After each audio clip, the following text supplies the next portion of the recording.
Good evening to all of you and welcome back to this session of current affair.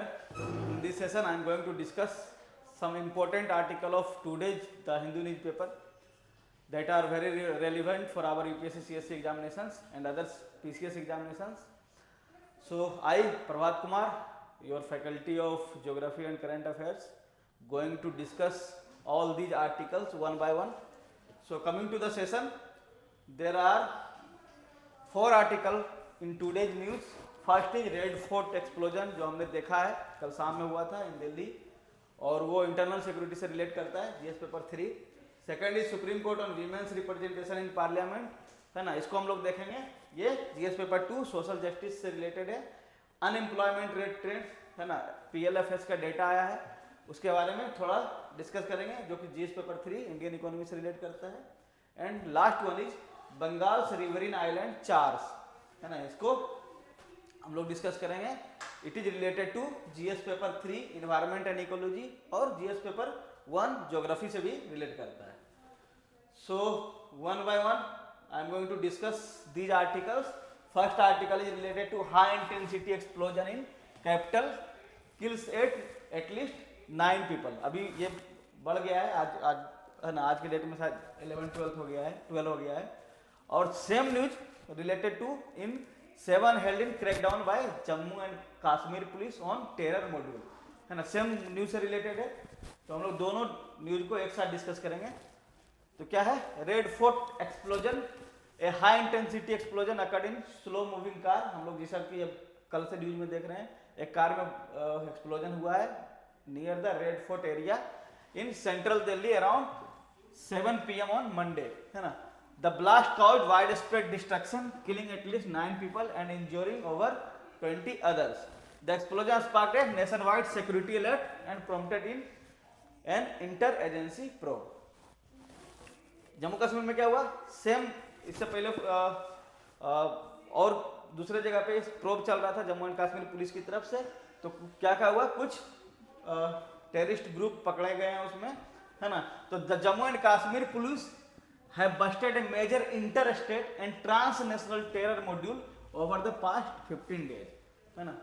पिछले 15 दिनों से Jammu and Kashmir क्या किया है, कुछ लोगों को पकड़ा है जिससे ये पता चला है कि वो लोग इंटरस्टेट टेररिज्म फैलाने के लिए काम कर रहे थे और उनका लिंक दूसरे कंट्री से भी है. इसका मतलब ट्रांसनेशनल टेरर मॉड्यूल पे भी वो काम कर रहे थे.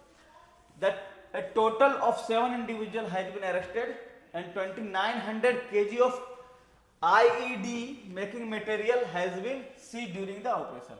इसका मतलब क्या है कि वो लोग मेजर ब्लास्ट करने की कोशिश कर रहे थे. 2900 kg ऑफ IED बहुत, है ना, एक्सप्लोसिव डिवाइस है ये, सो बहुत ज्यादा होता है. The module have been linked to terrorist outfit. कौन कौन सा, जैसे मोहम्मद और अंसार गजवात उल हिंद, है ना. ये दोनों से, ये 2 टेररिस्ट आउटफिट है जो कि पाकिस्तान में काम करते हैं और जो भी सारे लोग पकड़ा हैं ये दोनों टेररिस्ट आउटफिट के ग्रुप के मेंबर है ना. So nature of terror network, तो पुलिस इन्वेस्टिगेशन में क्या मिला है, वो रिवील किए हैं the existence of white collar terror ecosystem. White collar terror ecosystem इसलिए बोल रहे हैं कि जो भी लोग पकड़े गए हैं वो हाईली एजुकेटेड है ना, मीन्स इंटेलेक्चुअल्स लोग हैं जो अब टेररिस्ट एक्टिविटी में शामिल हो रहे हैं, इसीलिए उनको बोला गया है व्हाइट कॉलर टेरर इकोसिस्टम. ठीक, कौन कौन से उसमें, तो रेडिकलाइज प्रोफेशनल्स एंड स्टूडेंट्स, जो हाईली एजुकेटेड हैं, स्टूडेंट भी और प्रोफेशनल्स हैं, and contact with foreign handlers operating from Pakistan and other countries. This ecosystem was reportedly engage in logistic support, planning and recruitment activity. Mean जो भी ये लोग white collar terrorist हैं, है ना, जो लोग इन्वॉल्व हैं वो लोग, उनका काम ही रहता था पहले प्लानिंग कीजिए टेररिस्ट एक्टिविटी के बारे में, फिर उसको लॉजिस्टिक सपोर्ट प्रोवाइड कीजिए, जैसे गाड़ी हो गया, है ना, एम्यूनिशंस हो गया, ये सब सपोर्ट प्रोवाइड कीजिए और रिक्रूट कीजिए ये सब एक्टिविटी करने के लिए. ठीक है, तो गवर्नमेंट ने क्या एक्शन लिया है, तो police have registered an FIR under 2 act के अंदर उनको एफआईआर किया गया है. पहला है UAPA unlawful activity prevention act, इसके बारे में हम लोग अभी डिस्कस करेंगे थोड़ा देर में. और भारतीय न्याय संहिता जो भी, है ना, पिछले साल से लागू है, dealing with criminal conspiracy, acts endangering the sovereignty, unity and integrity of the country and waging war against the nation. ये सब धारा के अंतर्गत मीन्स इन सब क्या नाम है, इन सब क्राइम के अंतर्गत उनको डील किया गया है ना, उनके ऊपर FIR किया गया है। तो हम लोग जानेंगे, हमारे लिए इंपॉर्टेंट है UAPA, UPSC point of view से। तो UAPA क्या है, वो आया था 1967 में, उसका फुल फॉर्म है अनलॉफुल एक्टिविटीज प्रिवेंशन एक्ट 1967। क्यों आया था, तो the main purpose of the act is to ensure the effective prevention of unlawful activities. जो भी अनलॉफुल एक्टिविटी होंगे कंट्री में, उसको कंट्रोल करने के लिए ये एक्ट लाया गया था, that threaten India sovereignty and territorial integrity. तो अनलॉफुल एक्टिविटी को उसमें डिफाइन किया गया है एज एनी एक्शन, स्पीच और एसोसिएशन बाय एन इंडिविजुअल और organisation that seeks to disrupt the sovereignty and integrity of the country and intend to cause disaffection against India और promote secessionist activity, है ना। Means country को टुकड़ों में बांटना चाह रहा है या वैसा कुछ एक्टिविटी कर रहा है जो हमारे सॉवरेनिटी इंटीग्रिटी पे हार्म पहुंचाए। ये सब सारे क्राइम को डील करता है UAPA। UAPA क्या करती है, सेंट्रल गवर्नमेंट को पावर देती है क्या करने का, तो the act grants absolute authority to the central government to declare any activity और ऑर्गेनाइजेशन एज अनलॉफुल। इसका मतलब सेंट्रल गवर्नमेंट के पास कंप्लीट पावर है कि किसी भी एक्टिविटी को वो अनलॉफुल बोल सकती है और किसी भी ऑर्गेनाइजेशन को भी अनलॉफुल घोषित कर सकती है। सच declaration can be made through an official gazette notification. Government यदि मान लो जैसे मोहम्मद है ना, एक ऑर्गेनाइजेशन आउटफिट है, उस आउटफिट को घोषित करना चाहे कि अनलॉफुल ऑर्गेनाइजेशन है, तो एक गैजेट नोटिफिकेशन में इशू कर देगी और वो अनलॉफुल हो जाएगा, ठीक है। UAPA किस तरह का पनिशमेंट देती है, तो डेथ पेनल्टी दे सकती है और life imprisonment depending on the severity of the offence. किस तरह का आप ऑफेंस किए हैं उसके हिसाब से आपको पनिशमेंट दिया जाएगा। These penalties reflect the gravity of the crimes related to terrorism and threat to national integrity. Applicable कहाँ है, किसके किसके लिए applicable है, तो सारे both Indian citizen and foreign nationals. Indian citizen भी यदि इंडियन यूनिटी एंड इंटीग्रिटी के अगेंस्ट में काम कर रही है उसके अगेंस्ट में UAPA लगेगा, और यदि फॉरेन नेशनल है तो भी उनके अगेंस्ट में UAPA लगेगा। The law is extraterritorial in nature, meaning it can be applied even if the offence is committed outside India, है ना। कोई ऑफेंस बाहर भी यदि कमिट हुआ है, इंडिया के टेरिटरी के बाहर भी, लेकिन इंडियन इंटीग्रिटी को हार्म पहुंचा रहा है ना, इंडियन सॉवरेनिटी को हार्म पहुंचा रहा है, तो उसके लिए भी UAPA लागू होगा। The individual involve in not physically present with in Indian territory. वैसे इंडिविजुअल जो इंडियन टेरिटरी में नहीं है, इंडिया में नहीं है, लेकिन इंडिया के अगेंस्ट में काम कर रहे हैं, जिसे हम लोग अभी देखे जैसे मोहम्मद इंडिया में नहीं है ना, उसके लोग इंडिया में नहीं है लेकिन इंडिया के अगेंस्ट काम कर रहे हैं।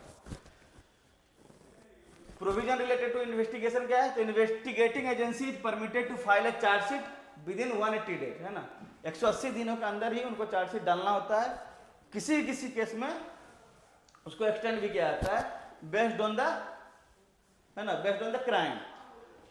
This period may be extended further with the court's approval, allowing authorities more time to gather evidence in complex cases, है ना। ज़्यादा complex cases है तो कोर्ट क्या करती है, उसको ज़्यादा टाइम देती है अथॉरिटी को, सो दैट वो सही से इन्वेस्टिगेट करके फिर चार्जशीट फाइल करे।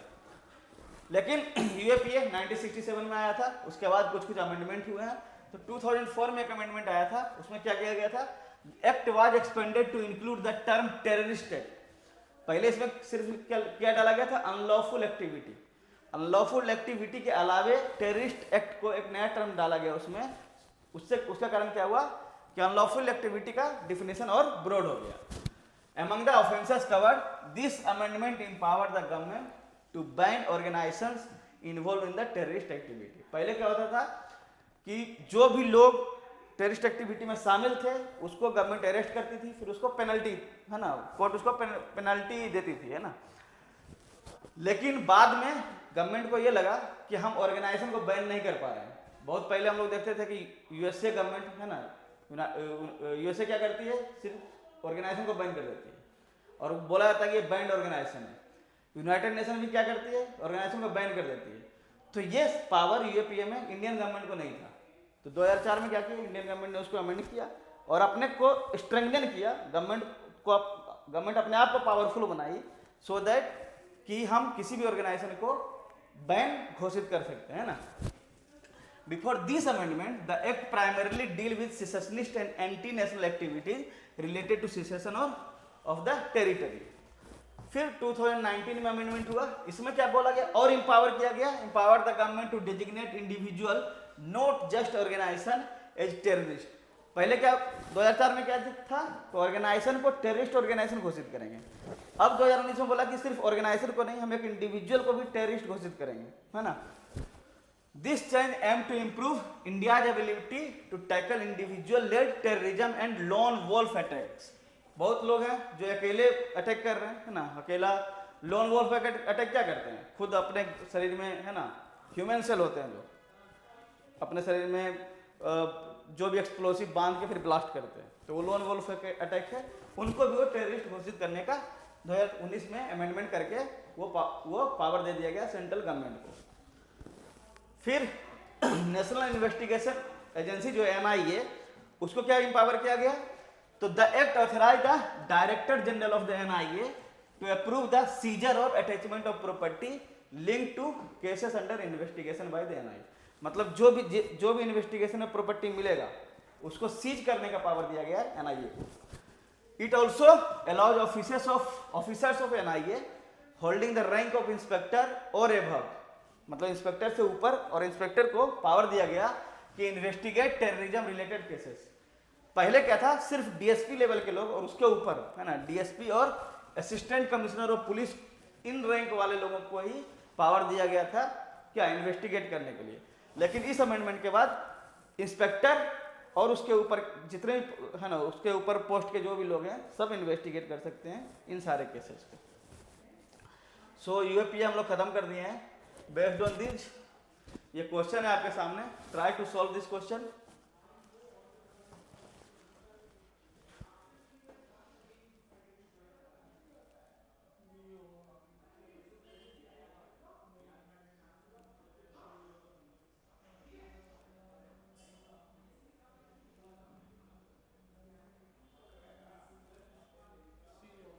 सी, चलो आते हैं स्टेटमेंट 2 पे। स्टेटमेंट 2 क्या बोल रहा है, the provisions of act apply only to Indian citizen and are not applicable to offence committed outside India.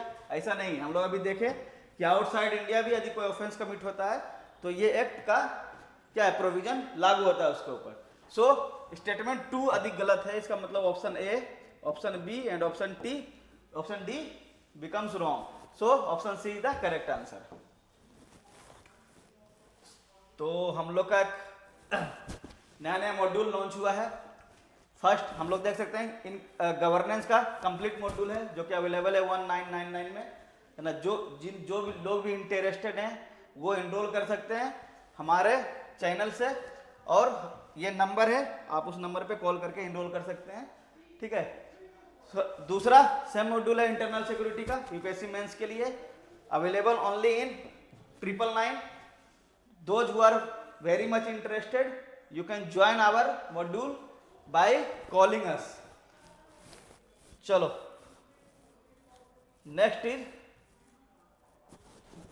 next article is related to women are largest minority says Supreme Court।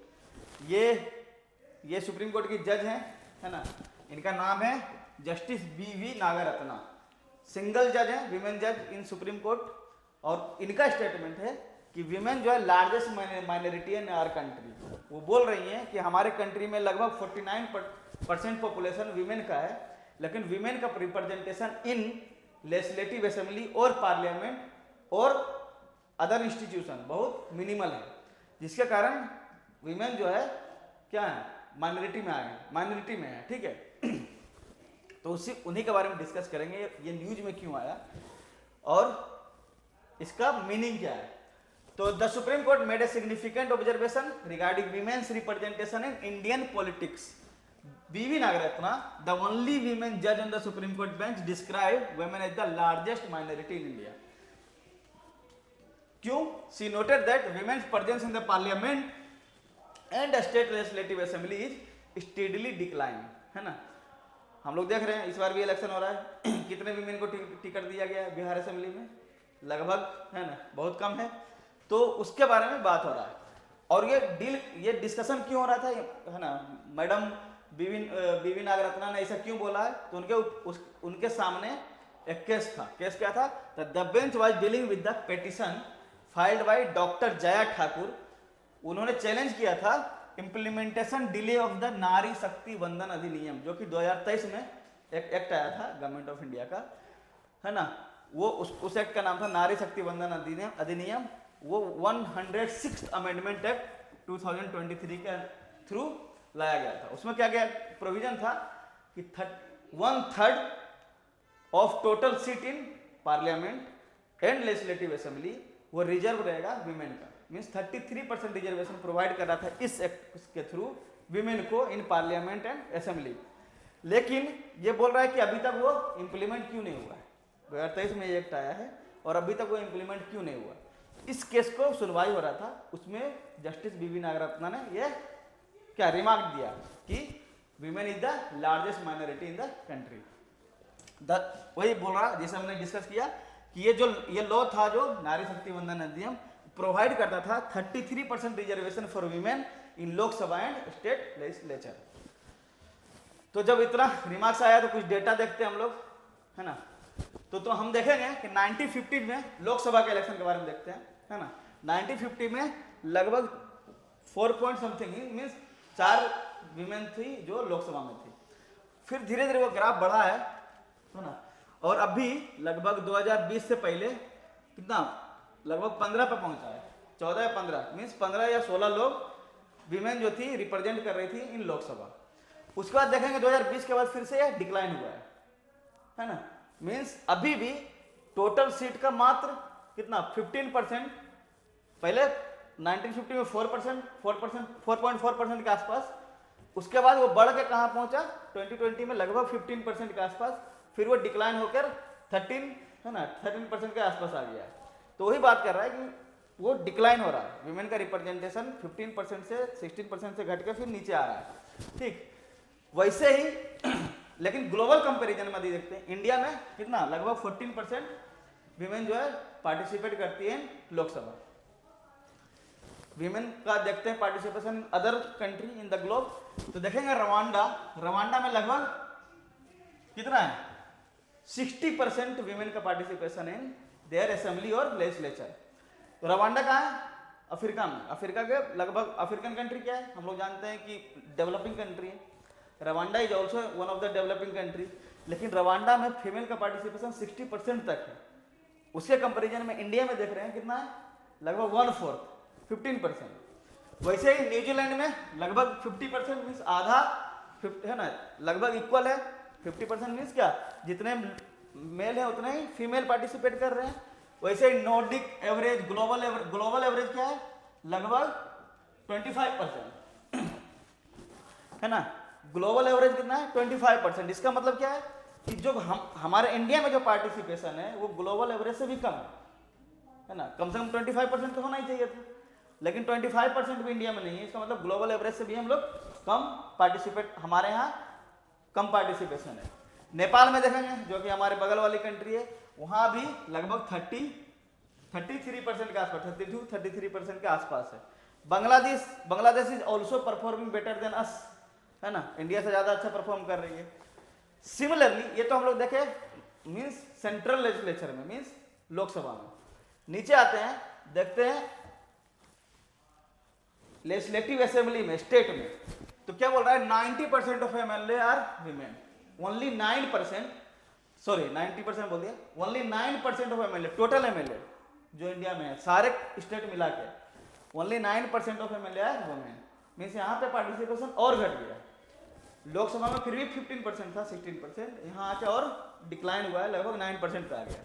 उसमें भी देखेंगे तो छत्तीसगढ़ जो है टॉप पे है with 18%, और हम बिहार में देखते हैं तो लगभग 12%, ठीक। तो इस इंफोग्राफिक से ये पता चलता है कि विमेन का participation in legislative assembly also declining और ऑल्सो लेस। यहाँ देखते हैं पंचायती राज इंस्टीट्यूशन में क्या है, तो हम लोग पहले देखेंगे पंचायती राज इंस्टीट्यूशन में विमेन का क्या हुआ, रिजर्वेशन आया after 73rd and 74th amendment act 1992 के बाद, जिसमें विमेन का सीट्स को 1/3 रिजर्व कर दिया गया है ना। और बिहार में तो खासकर 50% रिजर्व है। अभी देखोगे पंचायत इलेक्शन में 50% विमेन पार्टिसिपेशन है। तो बिफोर रिजर्वेशन ये पार्टिसिपेशन विमेन का था कितना, लगभग 5%। 1992 से पहले जब तक रिजर्वेशन नहीं दिया गया था वो पार्टिसिपेशन लगभग 5% था इन पंचायती राज इंस्टीट्यूशन। लेकिन जैसे ही रिजर्वेशन दिया गया वो टच किया 45% तक। मीन्स इसका मतलब क्या है कि रिजर्वेशन यदि प्रोवाइड किया जाता है तो विमेन का participation in the legislative assembly and legislative parliament will also increase. इसका मतलब यही है, जब पंचायती राज में इंक्रीज हुआ रिजर्वेशन देने के बाद तो हमारा असेंबली में और लोकसभा है ना, पार्लियामेंट में, दोनों में इंक्रीज हो जाएगा। चलो ये डेटा समझिए, ये प्रूफ करना चाह रहे थे कि after reservation the percentage of women participation in the legislative assembly and in the parliament will increase. बोल रहा है comparison with the previous constitutional amendment 73rd 74th, जैसा हमने बताया क्या हुआ था, 1/3 रिजर्व सीट को रिजर्व कर दिया गया था for the women in the Panchayati Raj institution. 77th constitutional amendment में क्या किया गया, introduced reservation in promotion for schedule caste and schedule tribe in the government job. फिर 103 मींस 103 अमेंडमेंट में क्या हुआ, ईडब्ल्यूएस का रिजर्वेशन आया है ना, in the government job providing 10% reservation for the economically weaker section. यही हुआ था।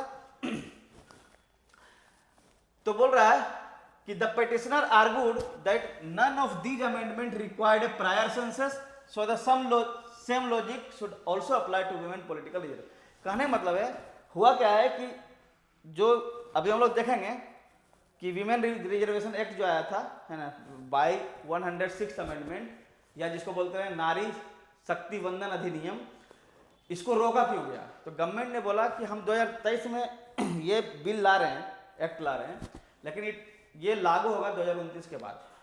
उसका कारण क्या है कि बोला कि जब इस बार का जो सेंसस हो जाएगा 2027 में, उसके बाद उस सेंसस के बेसिस पे जब डिलिमिटेशन होगा उसके बाद ये एक्ट लागू होगा, उसके बाद ही 1/3 रिजर्वेशन मिलेगा विमेन को। तो ये जो पेटिशनर थी वो बोली कि जब इतने सारे अमेंडमेंट हुआ उसके लिए आपको सेंसस का जरूरत नहीं पड़ा, तो फिर ये नारी शक्ति वंदन अधिनियम को लागू करने के लिए आपको सेंसस की क्या जरूरत है, ये है ना, उसका ये आर्गुमेंट है। तो हम लोग थोड़ा देख लेते हैं नारी शक्ति वंदन अधिनियम के बारे में क्या है। तो it is also called 106 constitutional amendment act 2023, जिसको बोलते हैं विमेन्स रिजर्वेशन एक्ट। ऑब्जेक्टिव क्या था, तो हम लोग ऑलरेडी डिस्कस कर चुके हैं, to promote women's participation in legislative process either in the parliament और in legislative assembly. Next is वो प्रोवाइड करता है 1/3 reservation for women in Lok Sabha, state legislative assembly and legislative assembly of the national capital territory of Delhi. Means जितना भी legislative assembly है सारे state में, वहां पे 1/3, कहाँ लोकसभा में 1/3, और दिल्ली का जो असेंबली है वहां पे 1/3 है ना, सारे में 1/3 रिजर्वेशन होना चाहिए to enhance gender equality and representation in Indian politics. Implementation clause क्या रखा गया, जिसे अभी हमने डिस्कस किया, वो बोला कि ये एक्ट जो है इमीडिएट इफेक्ट में नहीं आएगा है ना, the reservation will not take immediate effect, it will be implemented only after the completion of next क्या है डेसेनियल सेंसस, जो कि 2027 में हो रहा है। उसके बाद बोल रहा है उस सेंसस के बेसिस पे डिलिमिटेशन होगा, तो delimitation redrawing of constituency boundary based on that census, इस सेंसस के बेसिस पे डिलिमिटेशन होगा, उसके बाद ये एक्ट इफेक्ट में आएगा। अभी हम लोग डिस्कस किए थे। तो 106 अमेंडमेंट क्या क्या चेंज किया, तो सबसे पहले चेंज लाया आर्टिकल 239AA, ये 239AA जो है दिल्ली लेजिस्लेटिव असेंबली में 1/3 रिजर्वेशन प्रोवाइड करता है, ठीक है। नेक्स्ट आर्टिकल 330A लोकसभा में 30% रिजर्वेशन प्रोवाइड करता है, तो mandate 1/3 reservation for women in Lok Sabha है ना, तो यहां पर चेंज हुआ। फिर article 332A state legislative assembly में 30% रिजर्वेशन, समझ में आया।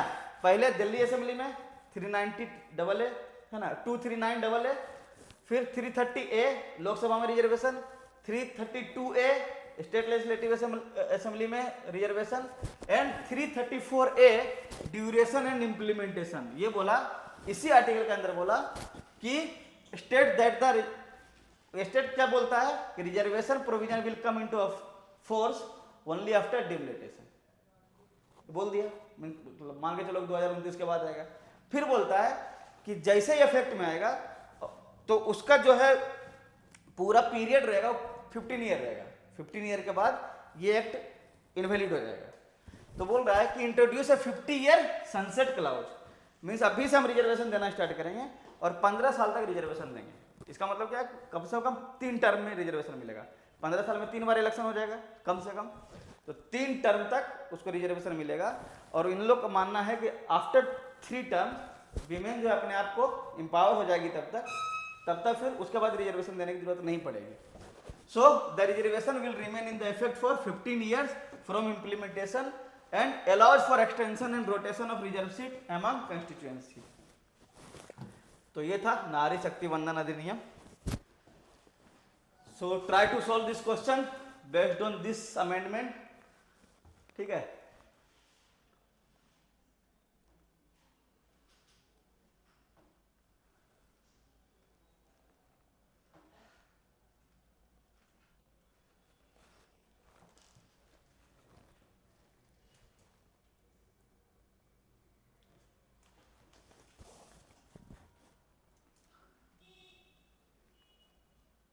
करें सर,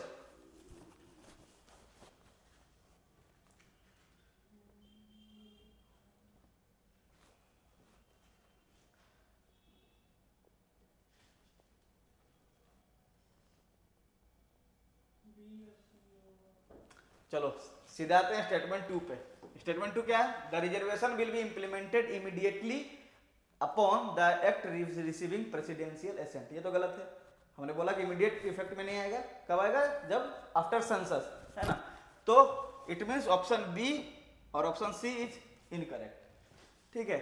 इसका मतलब 1-3 एंड 1-3-4 इज करेक्ट। सो 4 पे आते हैं, दोनों में 1-3 कॉमन है, तो 4 पे आते हैं। 4 क्या है, the reservation provision will cease to have effect after 15 years from the date of their commencement unless extended by parliament. सही है, यदि पार्लियामेंट एक्सटेंड नहीं करती है तो 15 साल तक उसका सनसेट क्लाउज था, तो सनसेट क्लाउज के हिसाब से 4 is correct, it means D is the correct answer, है ना।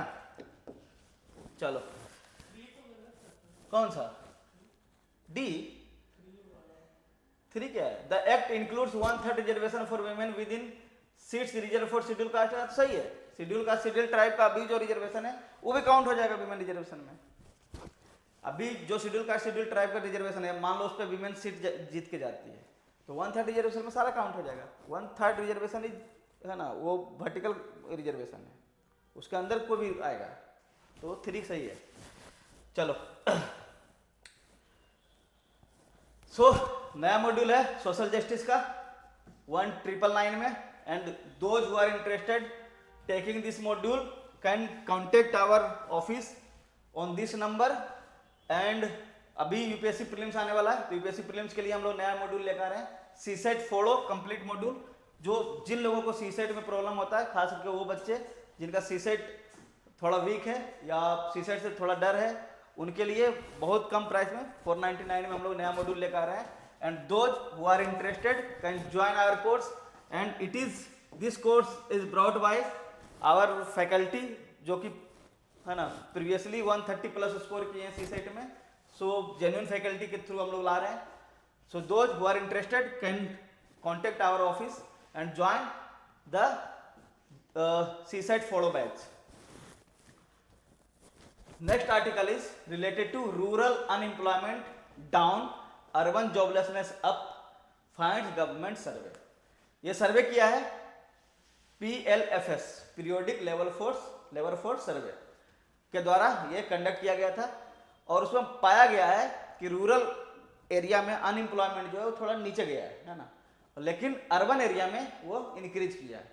तो उनका मानना है, ओवरऑल उनका थिंकिंग है कि बिकॉज ऑफ एग्रीकल्चरल सीजन, अभी क्या एग्रीकल्चरल सीजन है, उसके कारण रूरल एरिया में एम्प्लॉयमेंट जनरेशन हुआ है ना, और लोग इंगेज हैं किसमें, फार्मिंग एक्टिविटी में, जिसके कारण रूरल एरिया में अनएम्प्लॉयमेंट डिक्लाइन किया है, लेकिन अर्बन एरिया में वो राइज हुआ है। सो उसी को हम लोग देखते हैं ट्रेंड का क्या है। तो ओवरऑल अनएम्प्लॉयमेंट किसको ऐड किया है, जो भी लोग जो 15+ एज में है उनको काउंट किया गया है, decline to 5.2% in July September 2025, down from 5.4% in the previous quarter. Same time में इसी साल है ना, पिछले साल सेम टाइम में कितना था, 5.4% था, अब वो डिक्लाइन होकर 5.2% पे आ गया। तो रूरल एरिया में अनएम्प्लॉयमेंट रेट फेल टू 4. ये टोटल अनएम्प्लॉयमेंट फेल हुआ है ना।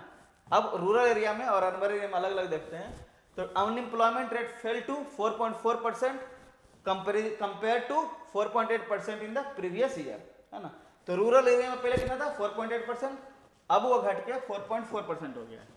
ये इंडिकेट क्या करता है, improving rural labour absorption possibly due to seasonal agricultural activity, जो जैसा हमने पहले डिस्कस किया कि एग्रीकल्चरल एक्टिविटी सीजन में बढ़ गया है, जिसके कारण क्या कहते हैं, लेबर फोर्स को एब्जॉर्ब किया है ना।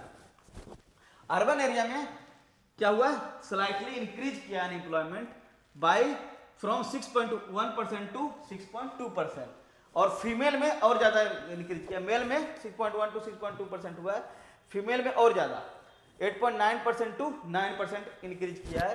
Suggest mild urban job market tightening, इसका मतलब क्या है, अर्बन जॉब मार्केट थोड़ा टाइटन हुआ है, लोगों को कम काम मिल रहा है। इससे क्या पता चलता है पूरे सर्वे से कि rural unemployment decline reflecting seasonal job growth, है ना, इन एग्रीकल्चर, और urban unemployment rose slightly especially among women में और ज्यादा इंक्रीज किया है। Self employment in rural area and regular salaried job in urban area continue to be a dominant models of work. और क्या बोल रहा है, फीमेल लेबर फोर्स पार्टिसिपेशन जो है shows a gradual upward trend mainly driven by rural employment opportunity। Female का जो labour force participation है वो बोल रहा है कि रूरल एरिया में ज्यादा है, बिकॉज ऑफ क्या, रूरल एरिया में एग्रीकल्चर एक्टिविटी ज्यादा है। Overall labour indicators suggest stable employment condition with mild improvement in participation and workforce ratio. तो थोड़ा बहुत हम लोग ये जानने की कोशिश करेंगे पीरियडिक लेबर फोर्स सर्वे क्या है ना, PLFS है क्या काम करती है, इसके बारे में थोड़ा जानते हैं। तो periodic labour force survey launch किया गया था NSA को द्वारा, national static office, in 2017। Objective क्या था, to generate labour force statistics at more frequent intervals. हम लोग मतलब फ्रीक्वेंट इंटरवल पे ये चेक करें कि अनएम्प्लॉयमेंट का सिचुएशन क्या है या एम्प्लॉयमेंट का सिचुएशन क्या है इन आवर कंट्री, उसके लिए इसको लॉन्च किया गया था। तो ऑब्जेक्टिव क्या है, estimate employment and unemployment indicators कुछ तरह से करते हैं, उसमें worker population ratio, labour force participation rate, unemployment rate, है ना, ये सब क्या है, 3 month interval for urban area using current weekly status और CWS। क्या करता है कि हर 3 महीने में, मतलब क्वार्टरली, इसका मतलब कर रहा है हर 3 महीने में वो एक डेटा लेकर आता है एम्प्लॉयमेंट अनएम्प्लॉयमेंट का, क्या करके, with by using this factor, worker population ratio, है ना, LFPR एंड अनएम्प्लॉयमेंट रेट, इन सब सारे फैक्टर को यूज करते हैं। और हर 3 महीने के बाद on the basis of current weekly status, इस on the basis of this वो एक डेटा लेकर आते हैं, है ना। और क्या करते हैं, estimate the same indicator annually for both rural and urban area using usual status, जिसको PS + SS बोलते हैं, CW। PS क्या है हम लोग यहाँ देख लेते हैं, यहाँ देखो, प्रिंसिपल स्टेटस और सब्सिडरी स्टेटस, उसको बोलते हैं PS एंड SS। हम लोग अभी थोड़ा डिस्कस करेंगे इसको। और CWS हम लोग देख चुके हैं, ये क्या है, करंट वीकली स्टेटस। ये तीनों क्या है हम लोग आगे देखेंगे। तो थोड़ा सा इंडिकेटर उसका देख लेते हैं, किस किस इंडिकेटर पे वो काम करता है पीरियोडिक लेबर फोर्स सर्वे। तो सबसे पहले LFPR, labour force participation rate, वो क्या बोलता है, यदि पूछेगा तो क्या हम लोग जानेंगे, percentage of person in the labour force employed है और seeking employment in the total population. कहने मतलब क्या है कि मान लो कि पूरा इंडिया का पॉपुलेशन पटना में है, तो मान लेते हैं ये किसी एक का, मान लो सिटी का हम लेते हैं या तो किसी स्टेट का लेते हैं, मान लो कि हम लेते हैं यूपी का पॉपुलेशन मान के चलते हैं 20 करोड़ है। 20 करोड़ पॉपुलेशन में उसमें से मान के चलते हैं 1 करोड़ पॉपुलेशन ऑलरेडी एम्प्लॉयड है ना, प्राइवेट सेक्टर में या गवर्नमेंट सेक्टर में, और वहीं पे 1 करोड़ ऐसे लोग हैं जो एम्प्लॉयमेंट ढूंढ रहे हैं लेकिन उसको अभी नौकरी नहीं मिला है, लेकिन वो चाहते हैं काम करना किसी भी तरह का। तो दोनों को मिला के वो क्या हुआ, पूरा लेबर फोर्स हो गया हमारा, जो वो लोग जो ऑलरेडी काम कर रहे हैं और वो लोग जो काम ढूंढ रहे हैं, दोनों हमारा लेबर फोर्स है। तो लेबर फोर्स बोल रहे हैं, टोटल लेबर फोर्स जो है number of employed plus number of unemployed. Unemployed means वो नहीं जो अभी काम नहीं ढूंढ रहे हैं, वो बहुत ऐसे लोग हैं अनएम्प्लॉयड जो काम ही नहीं ढूंढ रहे, घर में बैठे हुए हैं, तो उसको काउंट नहीं करना। वो लोग जो काम ढूंढ रहे हैं, मतलब वो एक्टिवली पार्टिसिपेट करना चाह रहे हैं आर इकोनॉमी, तो उसको बोलेंगे वर्कफोर्स। तो total workforce by total population into 100 यदि कर देंगे तो आ जाएगा लेबर फोर्स पार्टिसिपेशन रेट, है ना। पार्टिसिपेशन रेट जैसे पूछ रहे हैं, इसका मतलब क्या है, वो लोग जो पार्टिसिपेट करना चाहते हैं हमारे इकोनॉमी में या कर रहे हैं, है ना, दोनों को ऐड कर देंगे। वर्कर्स पॉपुलेशन रेशियो, तो बोल रहा है the percentage of employed person in the total population. इसमें क्या है कि सिर्फ वो लोग को काउंट किया गया जो एम्प्लॉयड है, जो एम्प्लॉयमेंट खोज रहे हैं या ढूंढ रहे हैं उसको काउंट नहीं किया गया है ना। तो वर्कर पॉपुलेशन रेशियो से पता चलता है कि वैसे लोग जो वर्कर हैं, है ना, तो total worker means total employed person by total population into 100। फिर अनएम्प्लॉयमेंट रेट क्या है, तो the percentage of unemployed person among the total labour force. Total labour force में कौन कौन थे, एम्प्लॉयड प्लस वो लोग जो एम्प्लॉयमेंट ढूंढ रहे हैं।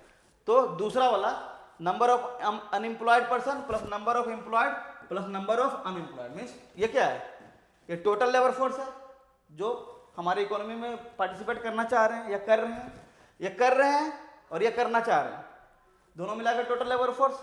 और ये करना चाह रहे हैं लेकिन उनको काम नहीं मिला है, तो इन दोनों को अधिरेशियो निकालेंगे और 100 से मल्टीप्लाई करेंगे तो आ जाएगा अनएम्प्लॉयमेंट रेट। समझ में आया। चलो एक्टिविटी स्टेटस कॉन्सेप्ट, ये कॉन्सेप्ट क्या है, तो दो तरह से ये क्या मेजरमेंट होता है, एक यूजुअल स्टेटस पे और दूसरा करंट वीकली स्टेटस पे। तो यूजुअल स्टेटस में दो तरह से होता है, फर्स्ट प्रिंसिपल स्टेटस और second is subsidiary status. Principal status में क्या होगा, जो भी टोटल ये यूजुअल स्टेटस है वो बेस्ट होता है activity status over the last 365 day. मतलब यदि आपका यहाँ सर्वे करने आएगा, है ना, लेबर फोर्स सर्वे, तो पूछेगा आप 1 साल में क्या कर रहे हैं, पिछले 1 साल में आपने क्या किया है। तो यदि आप 1 साल का डेटा उसको देते हैं तो वो हो जाएगा तुम्हारा यूजुअल स्टेटस में 365 दिन में आप क्या क्या किए हैं। ठीक, तो प्रिंसिपल स्टेटस में activity where person spend majority of time, 365 दिन में मेजोरिटी ऑफ टाइम आप कहाँ खर्च किए हैं, वो हो गया प्रिंसिपल स्टेटस बोल रहा है। और उसी 365 दिन में सेकेंडरी एक्टिविटी में कहाँ काम किए हैं, है ना। बहुत ऐसे लोग हैं जिनको परमानेंट जॉब नहीं है, कुछ दिन वो खेत में काम करते हैं, कुछ दिन जाकर फैक्ट्री में काम करते हैं। तो 365 दिन में मेजोरिटी ऑफ टाइम यदि आप खेत में लगाएं और मोर देन 30 डेज आप कहीं और लगाएं, तो यदि more than 30 days secondary activity में लगा रहे हैं तो आ जाएगा सब्सिडरी स्टेटस में। समझ में आया। और करंट वीकली स्टेटस में क्या है कि दूसरा सर्वे होता है, मतलब उसी सर्वे में वो पूछेगा कि आप लास्ट 7 दिन में क्या किए हैं, मतलब वो क्या कर रहे हैं, वीकली डेटा ले रहे हैं। बहुत ऐसे लोग हैं जो फ्रिक्वेंटली अपना काम चेंज करते हैं, हर वीक चेंज करते हैं। बहुत ऐसे लोग हैं जो वीक में 2 दिन काम करते हैं, 3 दिन उनको काम नहीं मिलता है ना। या तो किसी लोग को इस वीक काम मिला, अगले वीक काम ही नहीं मिला, इस तरह भी होता है। तो उस तरह से ये पता करने के लिए कितने लोग अनएम्प्लॉयड हैं, है ना, कितने लोग एम्प्लॉयमेंट ढूंढ रहे हैं, तो वो उस बेसिस पर हर 7 डेज का डेटा ले रहे हैं, उसको बोलेंगे करेंट वीकली स्टेटस। क्लियर। चलो, सो पीएलएफएस पे ये क्वेश्चन है आपके सामने, try to solve this question.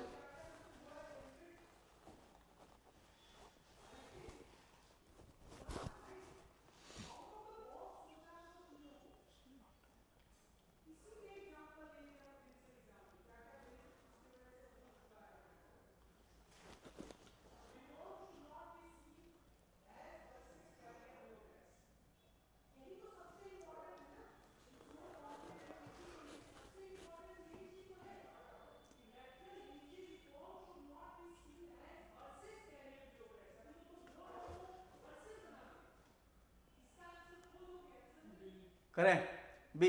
चलो आते हैं स्टेटमेंट 1 पे। स्टेटमेंट 1 क्या बोल रहा है कि PLFS was launch to generate labour force statistics at monthly interval. ऐसा नहीं है, ये मंथली नहीं है, ये क्वार्टरली है ना, क्वार्टरली है, मीन्स हर 3 मंथ पे होना है।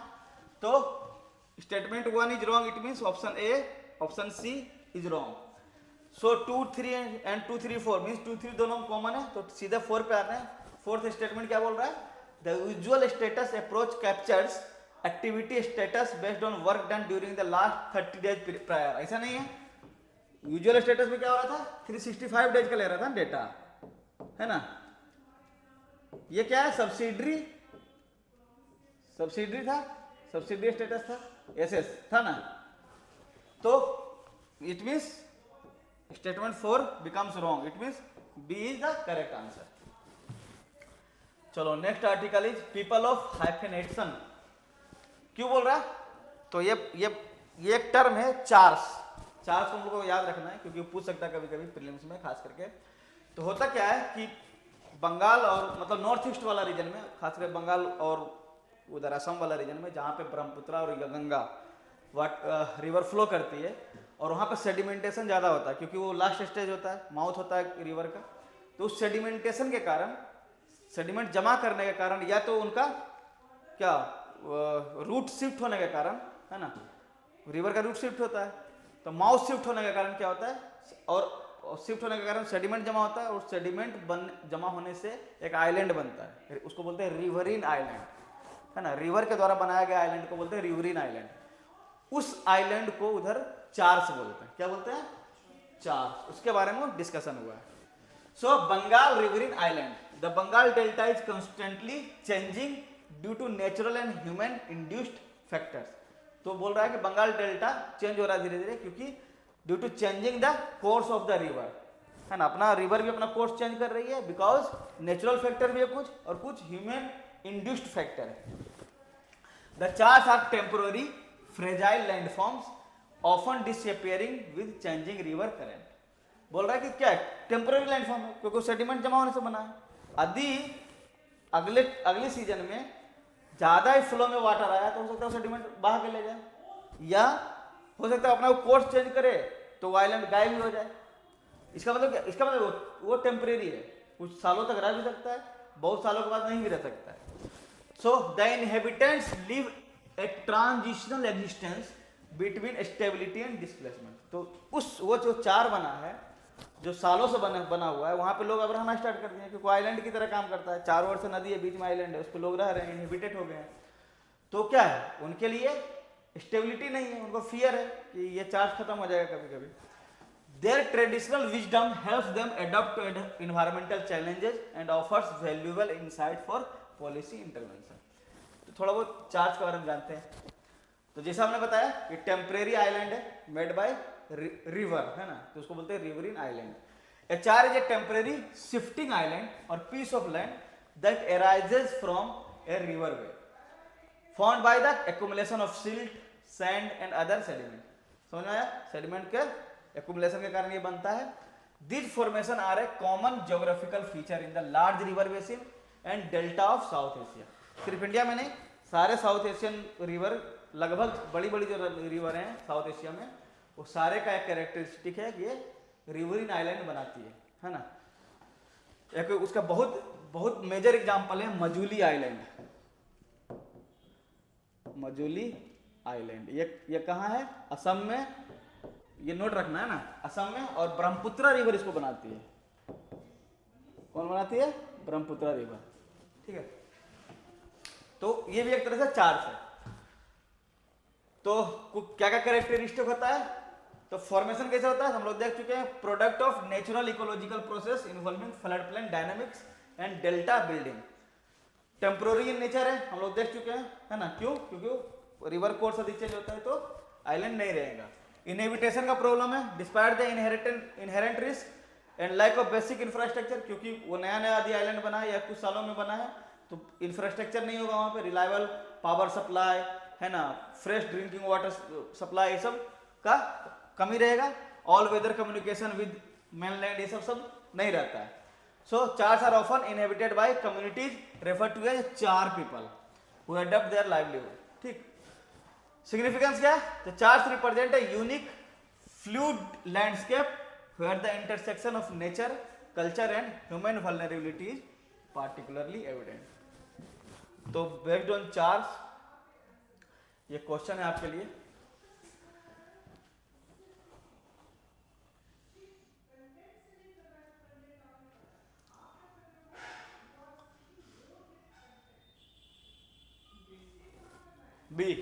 सो ए तो ऐसे गलत हो जाता है, जैसे परमानेंट रिवरीन आइलैंड है तो है नहीं, है ना। सी क्या है, chars are coastal sand dunes form due to wind action, wind action के कारण नहीं बल्कि वाटर एक्शन के कारण होता है ना, फ्लूइड एक्शन के कारण। Chars are reclaimed wetlands developed through a government, ऐसा नहीं है गवर्नमेंट स्पॉन्सर्ड एम्बैंकमेंट के थ्रू नहीं डेवलप होता है, अपने आप डेवलप हुआ है, रिवर इसको डेवलप किए, और वहां पे अभी तक developmental activities by the government नहीं हुआ है ना। So C is also incorrect, it means B is the correct answer. ना हम लोग प्रीलिम्स 4 बैच लॉन्च कर रहे हैं इन ऑन 23 नवंबर, इस महीने 23 नवंबर को प्रीलिम्स 4 बैच स्टार्ट हो रहा है। सिर्फ we will focus on only on prelims activities, और जो लोग इंटरेस्टेड हैं, है ना, वो हमारे कोर्स को ज्वाइन कर सकते हैं। पिछले साल हम लोग 50+ क्वेश्चंस को यूपीएससी प्रीलिम्स में आया था हमारे स्टडी मटेरियल से, है ना, in 2025। So those who are interested can contact our team. उसमें ये सारे फीचर्स के साथ हम लोग लॉन्च कर रहे हैं, स्टैटिक सिलेबस, करंट अफेयर्स, ये सब कवर किया जाएगा, पीवाईक्यू का डिस्कशन होगा, है ना। हम लोग टेस्ट दे रहे हैं, सीसेट और जनरल स्टडीज का टेस्ट, टोटल टेस्ट 40 होंगे, एंड अकाउंटेबिलिटी, पर्सनल मेंटरशिप दिया जाएगा, ट्रैकिंग आपका जो प्रोग्रेस है उसको ट्रैक किया जाएगा, micro and macro schedules provide किया जाएगा। सेम टाइम पीएसआईआर ऑप्शनल जो कि लॉन्च हुआ है, हो गया है 9 नवंबर को, है ना, और इसका कोर्स स्टार्ट होगा after 18 November. So those who are interested in PSIR optional can enroll our batch by contacting our group or our team. So for today's these were the articles, and for today thanks for watching guys. We will meet you tomorrow at the same times, and with some interesting articles of the Hindu newspaper. So for that time, good luck to all of you and good night.